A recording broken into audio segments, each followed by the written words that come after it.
சென்னை மே 13, 2025 தினத்தந்தி தலைப்புச் செய்திகள்.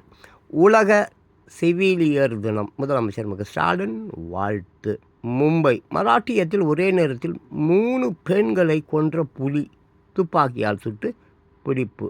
பூனே ஆன்லைனில் கத்தி ஆர்டர் செய்து மருத்துவக் கல்லூரி மாணவர் கழுத்தை அறுத்து தற்கொலை. கோவை தமிழகத்தில் பெரும் பரபரப்பை ஏற்படுத்திய பொள்ளாச்சி பாலியல் வழக்கில் இன்று தீர்ப்பு. நாக்பூர் கல்குவாரியில் மூழ்கி 5 பேர் பலி.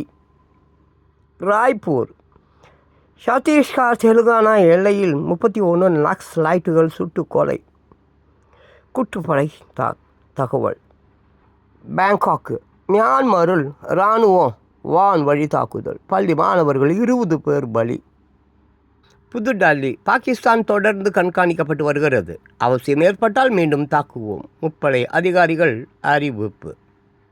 புதுடெல்லி அடுத்த கட்ட நகர்வுகள் பற்றி ஆலோசனை. பிரதமர் மோடி தலைமையில் உயர்மட்ட குழு கூட்டம். சென்னை குடும்ப தகராறில் விபரீதம். தலைமை செயலக அதிகாரியை கழிவறையில் பூட்டிவிட்டு மனைவி தற்கொலை.